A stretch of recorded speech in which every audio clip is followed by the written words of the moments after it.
Should you consider having gold in your portfolio to expand your wealth? Yes. And in this video, I will explain you why gold as an investment, especially nowadays, has not lost its touch. I will give you insights into the gold market and show you different investment options to choose from. Let's start with economic considerations. For most people, gold is so fascinating that it cannot be explained through rational facts. But for others, gold is just a commodity with any significant industrial use. Warren Buffett apparently once said that gold is lazy and does nothing but stare at you. In the past, especially during crisis years, gold prices have significantly increased in value. This was particularly evident during the 80s oil crisis, the financial and real estate crisis, and of course also during COVID. And in 2024, so last year, I thought that gold reached its all-time high. And now, at the moment that I'm shooting this video, the price of an ounce of gold has reached over $2,900. Isn't that crazy? If we compare this gold performance, for example, with one of the most famous indexes in the world, the MSCI World, it is still not sufficient to recommend gold as an investment over a traditional stock portfolio. And why do you think is that? Gold is not a typical asset. It is illiquid and incurs costs in storage and spread. Gold does not have regular payouts, like stocks have dividends, bonds have interests, loans have interests, or you have rental income from real estate. The only thing you can speculate on is the increase in value. Also, the commercial use of gold is limited. Small quantities can be found in medicine, there's optics, electronics, such as here are smartphones. The jewelry industry, on the other hand, has a much larger share. This is only topped by the central banks and countries which hold and purchase significant amounts of gold. Led by the United States, there is Germany, and also the amounts of Switzerland, considering the size of that small country, is kinda impressive. Also, China expands its gold reserves massively and is apparently the largest private gold holder in the world. You should also be aware that gold is one of the oldest forms of currency and is mostly accepted worldwide with a known face value, which makes it an official means of payment. There is the African Kruger Rand, the UK's Britannia, the Canadian Maple Leaf, the American Eagle, the Chinese Panda, and here, I hope you can see that. Probably not, but it's the Swiss gold Vreneli. Now, let's talk about you. What are the considerations for buying gold as a private investor? The first one is the mentioned crisis protection, because gold retains value during economic downturns or turbulences, inflations, and financial crises, as I have mentioned. The second reason is the diversification, because gold has a low correlation with stocks and bonds. So this is reducing the overall portfolio risk. What are the options that you have investing in gold? The first one is a gold ETC, gold exchange traded commodity. These are financial instruments that are designed to follow the price movement of gold. So when you invest in a gold ETC, its value typically rises and falls exactly in line with the current market price of gold, providing a convenient way to invest in the commodity without actually owning or storing it directly. So unlike an ETF that we will talk about later, a gold ETC is typically backed by physical gold. One unit is actually representing a specific quantity of gold. And many ETCs offer the option that you can convert your units into physical gold. So, you want to invest in a gold ETC? Fine.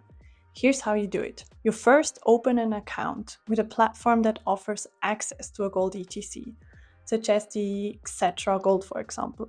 No investment advice, there are many.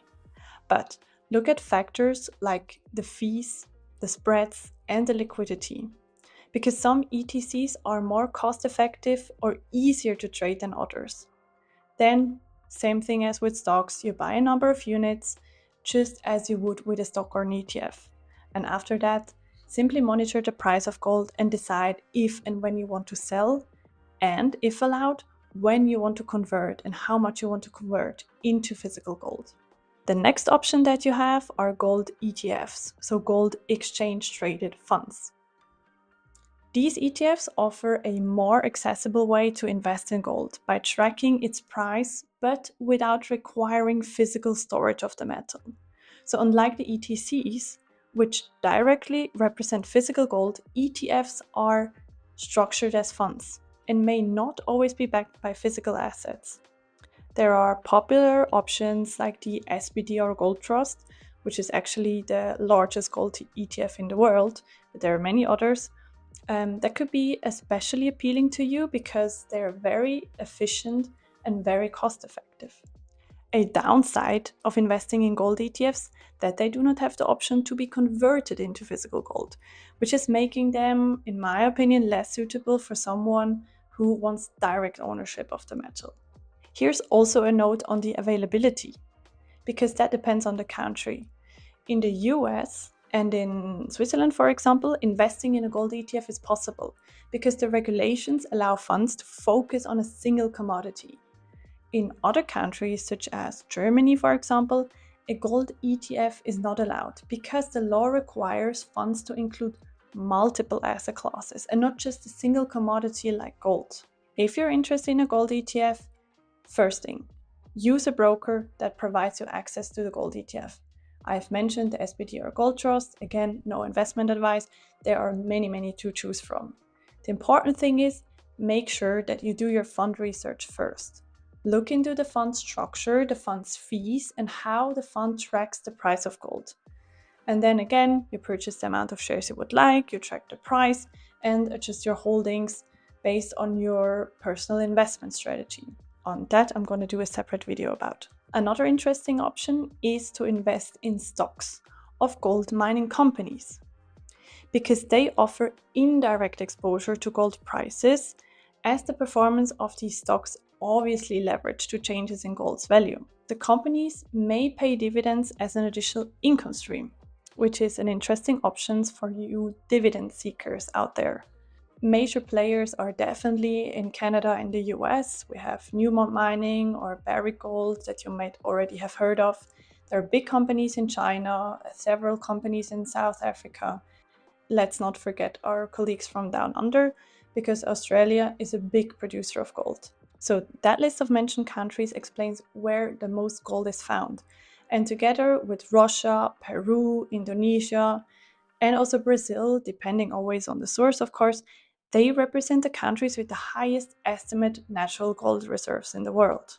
Gold mining stocks can amplify returns during gold price increases, but they come with additional risks. Beyond the gold price fluctuation that you could have itself, you must consider entrepreneurial risks, like the company's ability to manage the operations effectively. There can be issues like poor management, rising production costs, especially in electricity. There could be operational disruption. Let's not forget about the geopolitical disruptions. And that has a significant impact on the profitability.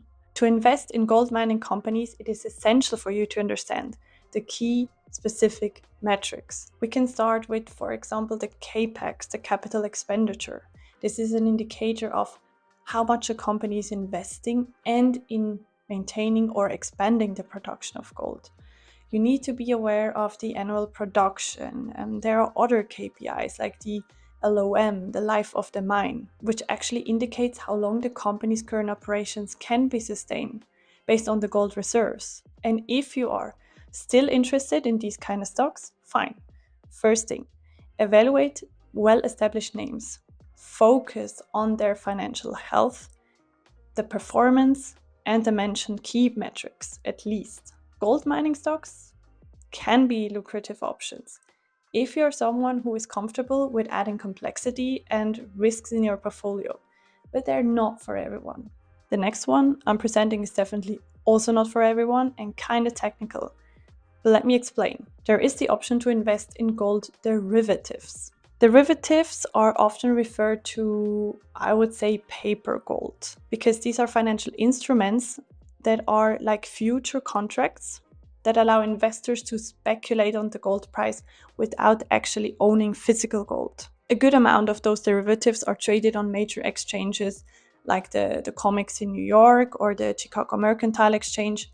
And it's kind of a big deal because gold derivatives represent one of the largest markets, of course, after the crude oil futures.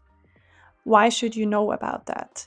Because with derivatives, there is the option to control a large value of gold with relatively small initial capital. And this is amplifying a huge potential gain, but also a huge potential loss.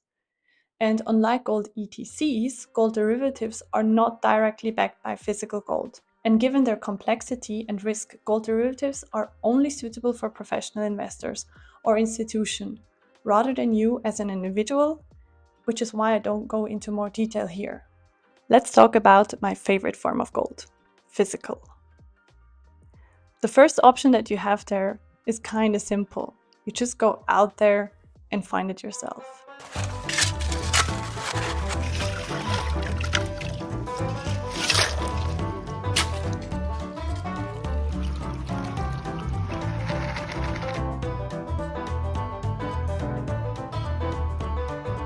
Wow.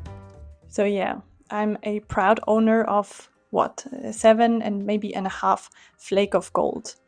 A much simpler way is to, of course, directly invest in physical gold. Investing in physical gold is a classic and also tangible way to, first of all, preserve and also grow your wealth.